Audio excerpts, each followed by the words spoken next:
on the Wado Radio Show. Of course, man, it's DJ Wado. It's the Wado Radio Show. It's more than music. It's ministry, man. And we have on the line with us, no stranger to the show, a vet, man. Just dropped, I don't even know how many projects this is for you, man. I tried to count them joints, and then I got messed up with the mixtapes. But Bizzle is on the line with us, man. Biz, what's up, man? Yo, what up with it, man? I'm going to ask you. Let me see if you know how many projects you dropped, man. Oh, man. See, you can't even count. That's how you know. So I'll call this like my third official album, like my third solo album. Yeah. Since Well Wishes has so many features. Yeah. Well Wishes will be 4. Yep. Let me see, hold on. The Best of Both Worlds 5, and then I think it was like 6 mixtapes. Yeah. So that's about 11 projects total. That's a lot of music, bro. Yeah, right, like 4 or 5 years. That's a lot of it's a lot of music. It's a lot of work you put in, but I think it's part of the reason why the God Over Money movement is so strong is because you've laid that groundwork. You know what I'm saying, and just and really establish something. This is you mentioned the Well Wishes with all the features.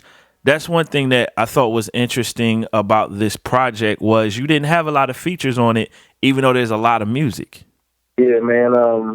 It was because, like, on Well Wishes, I had so many features, and people pretty much got, like, a verse per song for me, and, like, the hook. Yeah. This time, I wanted to give people, like, a real Bizzle album so that they could hear and get more of me, that I can speak more personally. Like, other people can't speak about my personal experiences, so sometimes it doesn't make sense to put them on a record. Yeah. So, you know, that's really what it was, man, and after having everybody and their mama on the last album, I don't think it looks like a lack of unity when I don't have everybody on this album. Oh, no, definitely not. I definitely don't think that at all. I tell you what was interesting was the whole, just even the campaign behind Well Wishes, man. I definitely want to get back to Surrender, but how many wells and just how much money were you able to raise with that whole situation? Because that was, like, we don't do that enough in our community, and I thought even just the attempt itself was very noteworthy, man. Man, God is so good, fam. So recently, actually on September 29th, okay, I signed a $40,000 check over to build. It's not actually even water wells; it's water towers. We're building 4 of them. Yep.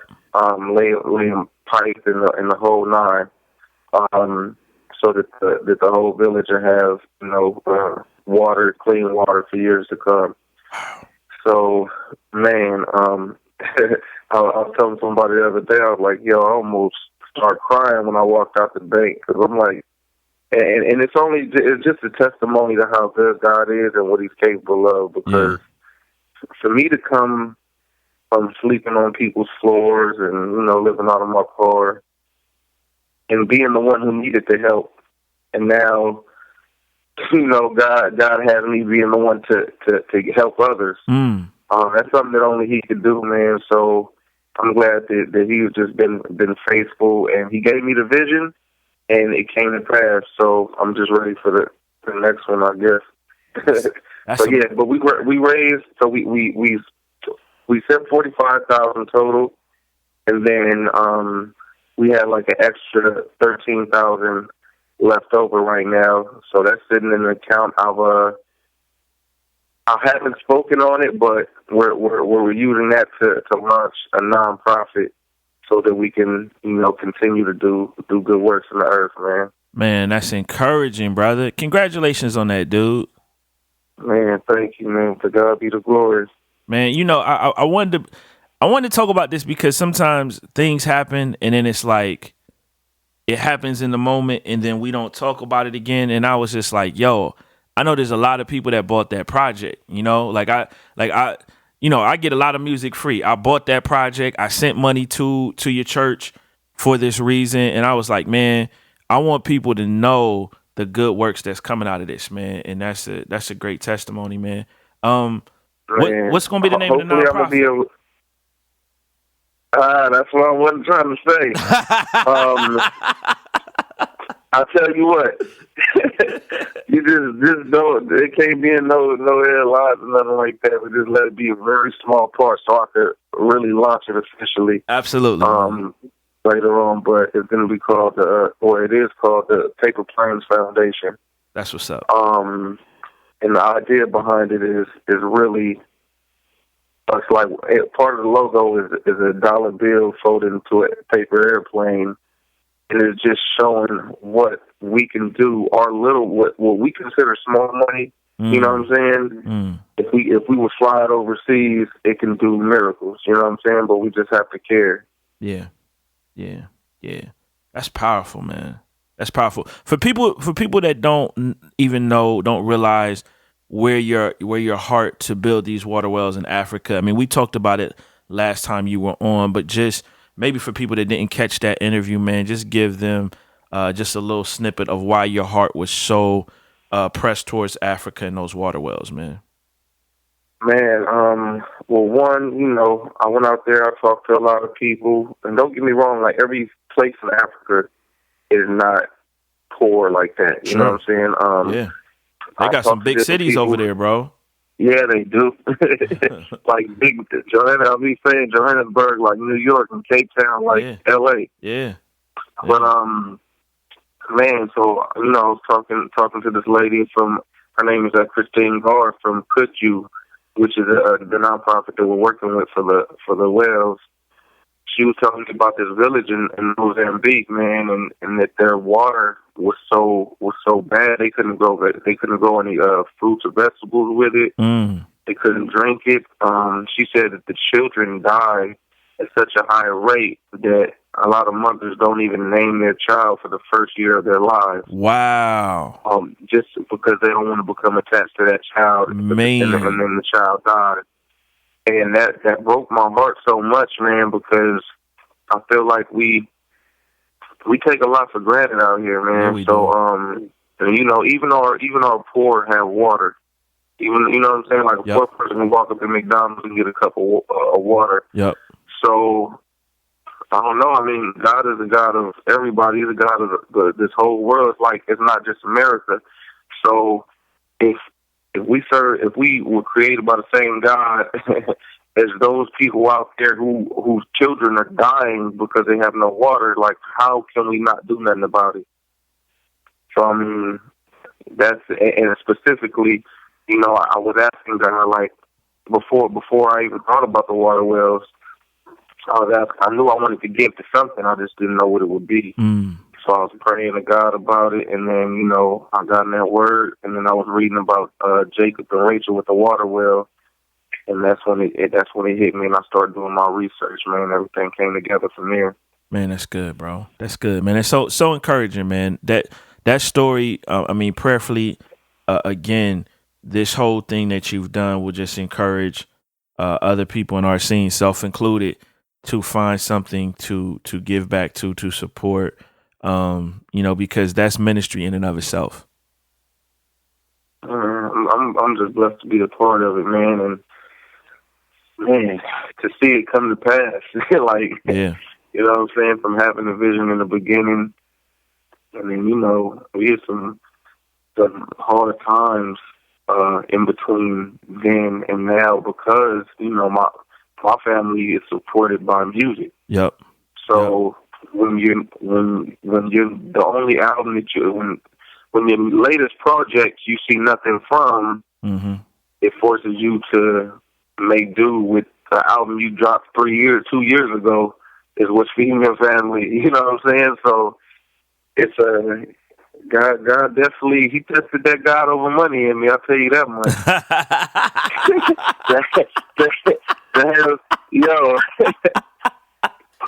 Bruh, to have $50,000 in one account and have $60 in your account at one point and be like, I'm not touching it. You know what I'm saying? Like, only God could do that. Because I sure, had it been the old me, I sure would have justified a reason. That's deep.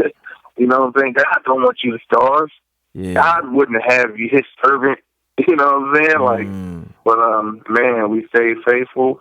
You know, and of course, everything. When I say we, I'm talking about like my wife, because she's in the household too. When I decided we're gonna give her all the income away from this next project, Yep.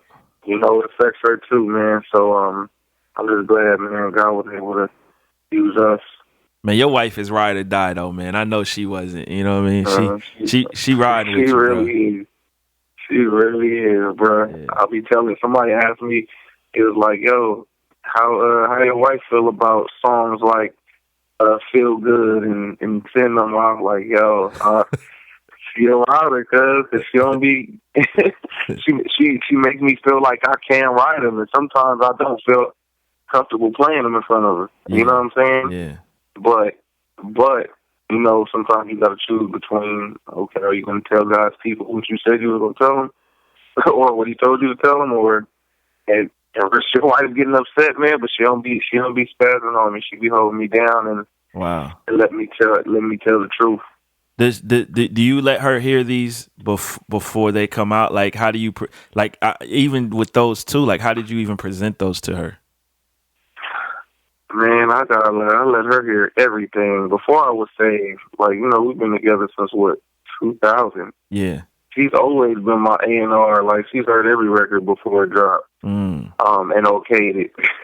He said, and okayed it. Yeah, because, yo, nobody knows what I'm capable, my potential like her. Yeah. Because she's heard the most music, she knows what I can do. So if she feels like I can do better, it's because she's heard me do better. Yeah, she I don't know. So what was her reaction awkward when you let her hear those records, bro? Okay, I could tell you, because usually she don't even really say much, but on that Feel Good record, she was like on that second verse, she listened. She's like, "When that happened?" I was like, no, that ain't. But listen. You said, "See what had happened was." No, but I was like, no, I'm writing from a real experience, but this didn't happen like that. Like you wouldn't with me right there, and it's somebody that you don't know about it. Like it ain't happen like that. She was ready to cut somebody. Man, you know, I'm trying to keep her safe out here. Oh man, that's good though. That's good, bro. That's good. You man, you said something. I love the promo videos that you did to promote the album, where you know you were explaining the concept, you were explaining songs, thoughts you had behind the songs, and you said something when you were explaining the whole concept of surrender that I found very interesting, because you said initially when I'm thinking surrender, I'm thinking, yo, you better bow down, you better da da da da da da, and it's almost like a get down and lay down. Yeah, it was an aggressive type of thing, and you were like, yo, the concept. I'm not using the exact words you use, but you basically said like the concept evolved, and I thought that was interesting because I wanted to know how that process really played out for you. Practically, was it you really started making these aggressive records in the beginning, and then it evolved, or the Lord just pressed something on your heart, or just how did that flow, man? It wasn't even because some of the aggressive records came after some of the struggle records. It's just after I put it together and looked at it, I was like, shoot, I wasn't just that strong this whole joint like I thought I was gonna be. You know what I'm saying? Like so it's like it don't even sound like, if you listen to it, it don't sound like Get Down and Lay Down like that. Well, if you have those records, and that is the truth, get down before you lay down. You know what I'm saying? Yeah. But God, through, it's not like He told me to show my vulnerability. Like, hey, you have to. It's me. I was really going through, just seasons of struggle, which some seasons feel like they never end. But I don't know. I don't want to create a fake persona on his Christian side, Yep. like, he might have the tendency to do on the secular side where, you make it seem like you way more gangster than you are, like you sold more bricks, and you know what I'm saying? Right. Like on the Christian side, Yeah. on the Christian side, you act like you pray way more than you do. You know what I'm saying? It can become the same thing, man. So I just don't want to become that. Yeah. Yeah. You is there a freedom for you? Because I know a lot of times when you start to become transparent about certain things, everybody experiences this. You experience like a hesitancy. But when you're on the other side, after you've shared what you may have been hesitant about sharing, is there a sense of freedom for you in that, man? Because you're so transparent on all these records, bro. Yeah, there's always freedom in confession. Like, there's always freedom in confession, man. So, like, part of the thing sometimes with the enemy, part of the things that make it so appealing to us, I guess, is the secrecy of it. Yeah. The secrecy of sin. Yep. Nobody know. You know what I'm saying? Like, that has to be broken. So, I'm not saying everybody got to confess on records or whatnot, but it needs to be somebody in your circle. You know what I'm saying? And it's good for us to share. And half the time you find out you're not the only one. That's good, bro. And that's the truth, man. The Not For Sale, man. I was really hoping you would have been able to get that Lauryn Hill sample cleared, bro. I was too. The new version is dope, so don't get me wrong. I love that new version, but I just, that Lauryn Hill, that sample, man, that's special, brother. That's special. Yeah, and see, honestly, like when I first had the new version or heard it fully, I was like, I don't know, though, man. But as I listened to it, I started liking it more than the other one. So even before people start hearing it, I'll start performing the new version at shows. Yep. Instead of the Lauryn Hill record. Yep. Yeah, it's almost like, honestly, bro, it's almost like that new version is like its own song. Like it's like how back in the 90s, like when dudes used to do remixes, but it just felt like a whole different song, like it brought a whole different energy to it. This feels that, and it's in a dope way. You know what I mean? But it definitely, it's not like you just said, okay, Lauryn Hill can't do this. I'm going to get somebody to play the guitar just like she played it and, sing the way she sang it. It's like, nah, it's like a whole nother song. Yeah. I mean, I like part of my favorite part of the music is writing the hooks anyway. So, I was like, cool, I'll write my own hooks. I don't need y'all. Yeah. That song itself, man, what was it birthed out of, bro? Just, it's pretty much the almost reintroducing the concept of God over money, because really that's what I'm saying. It's like we not for sale. Everybody, the industry and people in general, not just the industry, people's beliefs are everybody has a price. Yep. Right? So if someone tells you to do something that goes against the Lord, no matter how strong you stand, people will assume it's only because you have not been offered the right amount of money yet. You know what I'm saying? And I think that's how people even look at me. Oh yeah, it's God over money, but let's you offer him $1 million. I bet he, you know what I'm saying? Like that's people's outlook on it. So I'm just letting them know, like, we not for sale. We not like there's no amount of money that you can offer. It's like you couldn't.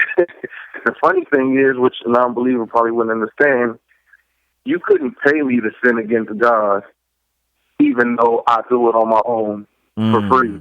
You know what I'm saying? Like, I do it on my own, out of my own weakness, sure, and repent. And you still couldn't give me $1 million to do that same sin for that reason. Like, it's deep. Man, it's just something got to on my heart, and hey, I'm just drawing the line in the sand, man. Sure. How do you get yourself for people listening, how do you get yourself to where the principles you stand for you in this instance, is God over money. It's your devotion to the Lord, your devotion to your wife, to little Biz, your kid. You know what I'm saying? Like, how do you get yourself to the point where your principles are so strong that no amount of money will cause you to break those principles and those core values that you have? I don't get myself nothing. That's the first part. Like, that's the Lord. The Lord took me through when I share my testimony, all of that stuff, the Lord took me through to build me up to be the way that I am now. And I would almost say that it's supernatural in a sense. Yep. Because it doesn't even make sense. Like, that something that I would do, that it seems totally justifiable to say, well, you did this anyway last week. Yep. You sinned against God. He forgave you then. Why don't you just, if they pay you to do this, why don't you just ask for repentance and then you can help people with all the money? Like, you know what I'm saying? You could, and I just don't have a taste for that. So it's almost like I don't have a taste for alcohol. You know what I'm saying? Alcohol runs rampant in my family on my pop's side, but I don't have a taste for it. Yeah. So when you be like, yo, you never drunk, like, yo, how did you? It's not even a fight the way that you think. You know what I'm saying? It don't taste good to me like that. You know what I'm saying? Yeah. And I'm not saying that money don't metaphorically taste good or feel good, because I do like money. I'm not gonna act like money is the devil. I think the love of money is the root of all evil. Absolutely. 1 Timothy 6. And I wanna always check my heart, because there's one thing with selling out and being paid to go against God. There's another thing when you don't see what you're doing and the enemy's sneaking. You know what I'm saying? And I think that we all can fall in danger of compromising in that way. Sure. You know, like, I could mess around and for an example, I could have, after we did the wells, been like, yo, we don't have any money to push surrender. We got $13,000 left over. You know, this is going to minister to people, like, and mess around and fell in that trap. Yep. And not kept my word to the people who bought the record, and felt totally justified. Like, that's the stuff that we got to be careful with. Yeah. That's the stuff that, you know, I'm praying on and asking my pastor, yo, would this be unrighteous? Would this be dishonest? Like, let me know, because I'm in it. You know what I'm saying? Yeah. From the outside, what does this look like? I want to be upright. Is this upright? You know what I'm saying? Asking the Lord, like, just help me stand. And yeah, man, it's a battle. But as far as me, like, selling out for a price and all of that, there's just not a I don't know. I guess it left a bad taste in my mouth the last time I fell for it.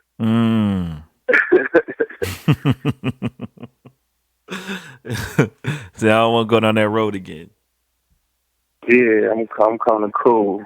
Yeah. I mean, at least the enemy's gonna have to get me with some type of foolery or some type of trick or something. He can't just direct come at me like. Nah, I feel that. You have to come make me think I'm helping people, and then I fall for it or something. Also, you know, I'm hearing you say, you know, you discussing these types of things with your pastor. I think that's amazing that you're able to do that with your pastor, because so many people in our age range, statistics say that, man, they're leaving the church. They're not a part of the church. They're not as engaged with the church. And I think, man, just even just those words, you know, these things I'm wrestling with, I'm talking them over with my pastor, man, I think that'll bless a lot of people, man, because, you know, we meet so many people, man, that's a part of this thing, but, man, they don't go to church. They, you know, or they're church hopping and that kind of thing, bro. And so I think just that, even you having that stability and relationship with your pastor, even though that wasn't even what we was talking about, I think it's imperative, bro. It's imperative that people see that's a big part of the reason why you're able to be the man of God that you are, because you have that. You're connected with the body. Yeah, most definitely. And I mean, it's not just like wise counsel, period. Yep. Because, you know, like before I make moves, when you hear me do like a Same Love record or go with JV or something, like this is stuff I'm sending it to Seven, I'm sending it to Boss Year, I'm sending it to, you know what I'm saying, P-Dub. Yep. I'm sending it to make sure that we can all, is this just my temper or is this God? You know what I'm saying? Yeah. Are we all behind this as believers, as solid believers? You know what I'm saying? And there's wisdom in the multitude of counsel. So, you know, you got to keep people around you that'll challenge you, that'll let you know when you wrong. You know what I'm saying? Like, I don't keep anybody around who won't hold me accountable, and I won't be around you if I can't hold you accountable. If I feel like I got to shut up, because I'm not good at that, as you already seen. Yeah. That's good, bro. That's good, dude. That's real good, man. You've worked with him a lot in the past, man, and I know he did a bunch of joints on this joint. My homie Marv from O Beats. And I feel like Marv, I feel like Marv is so underrated. And I think you might have said this on Periscope. You was talking about how if you ever brought somebody on as a producer for God Over Money, it would be Marv. And my heartbeat skipped a jump. I was like, man, that would be great for everybody, bro. That's something you seriously considering? Something that's in the works? Yeah, we definitely consider it. Wow. I've never signed a producer before, so I gotta see how it works. You know what I'm saying? Like, it ain't all like a lot. God just elevated it so quickly. It's just me and my wife around here. Yeah, you know what I'm saying? Yeah, making moves or whatever. So this is something I still got to look into. Like, okay, what it look like when you sign a producer? Because I'm just now figuring out what it look like when you sign an artist. You know what I'm saying? getting that locked down. I got 3 artists. Dude, what that producer contract supposed to look like? Yeah. But Marvin Hill, like this album was damn near formed around his production. Wow. Because he produced the most of the records. Yep. And he had the sound that I was looking for, and then we brought in joints around them to complement it. So he really held me down with this record, man. He's ill, mad, versatile. You know what I'm saying? Yep. He give you a grimy West Coast record, and give you a dope down south record, and a hard East Coast record. Like, he's ill, man. Shout out to Marv from O Beats, for real. Yeah, and Marv he's just a good dude too. He's solid. Yeah, he's just a good dude, man. Man, talk about I think this is important for people to look at, man. Just this whole world of streaming that we're in and how that affects artists. I understand why artists put their music out for streaming. You want people to be able to hear it and see it. But I feel like, man, it's allowed a lot of fans to just feel like, man, I don't need to buy this, without realizing, hey, man, if these artists, people aren't buying these records, people aren't buying these records, they can't keep making more records. Exactly, man. It's like, and that's what, whatever music you don't support ain't gonna be here no more. Yeah. Period. Yeah. So we stop supporting music about killing and drug dealing, that's gonna have to go. Yeah. But if we're not supporting, true music or Christian rap, then it's not gonna be here. So, and the thing with buying versus streaming is for the benefit of the people, the behind the scenes who, not the artists, let's say that. it's every time they come up with something new, it's usually like new innovations in music, and they say the game's changing over. It's rarely to benefit the artist. Benefits the record label. Yeah, it benefits the record label. And so the now, distributors. Yep. Instead of people, one, they're not counting as record sales. It takes 1,500 streams to count as one record sale. That's crazy. So that's crazy. No one's gonna stream your joint 1,500 times in the first week. Right. So if you get, and there's the numbers I used yesterday to explain. I was like, if 10,000 people decide to stream your album instead of buying it, and they listen to your album 3 times this week, all the way through 3 times, that account for that 10,000 people only accounts for 106 album sales. Wow. So what could have been, 10,000 the first week, truth music is something that we need to be looking out for. The industry is like, okay, that's 106 albums. You know what I'm saying? There's no money in that. When you trying to go out and push the music further, they're like, people don't want that. It's not moving like that. So, man, if you really want to support the artist, I would say, and ideally, because if you have the streaming services anyway, buy the album and then listen to the stream. Yep. that's ideal. Yep. But yeah, man, like it's just mad lopsided. Like with the streams, you get paid like it's radio stamps. Wow. Like it's royalty. So those 106 would that even be financially? Would that even be the same as if you sold 106 records financially? That I don't know. I didn't, and that's good. I need to go back and look at that. But I do know that I believe it might be pennies. You know what I'm saying, per stream, if not less than a cent per stream. Yep. So here's what we're saying. If you listen to this, go buy these records of the artists that you love, that you support. Go buy this Bizzle record. I don't. Exactly. Any artist that you would be upset if they didn't put out another record, Yep. Go buy their joint. You know what I'm saying? Especially if it bless you. Yep. It's good, bro. It's good, man. That's really good. Got Over Money, man. What's I know you guys have actually done several tours. It seems like y'all always touring. I know you had No Malice was out with you guys. What's it look like in terms of just like the next few Got Over Money releases? Would you guys do a compilation like a Got Over Money, almost like a group album? But what's it looking like for you guys, man? Okay, so the next album dropping is Dayton. His album's called The Roar, so that's the next thing up on the table. We're working on that.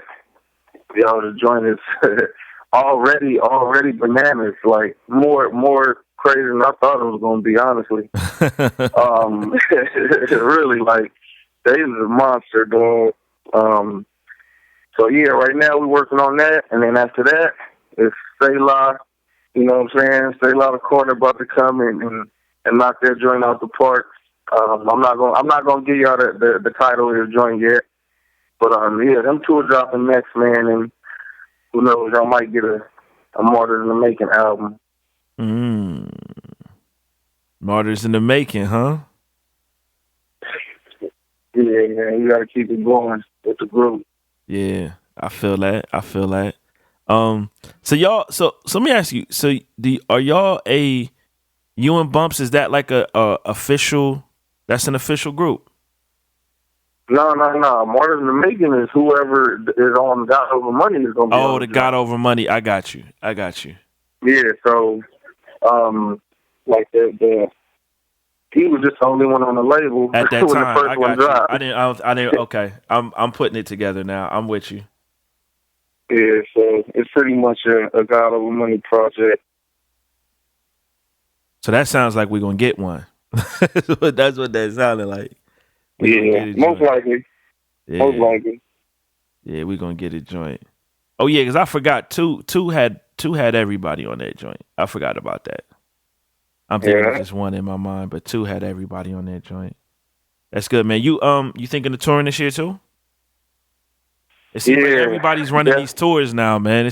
It's kind of dope, but it's kind of like, man, it's like you can't always get to all these shows. Yeah, right. Man, it's good. That's what's up, though. That's what's up. I'm glad to see Christian rap advancing, man, and putting on dope tours too. Like, look, production is all dope.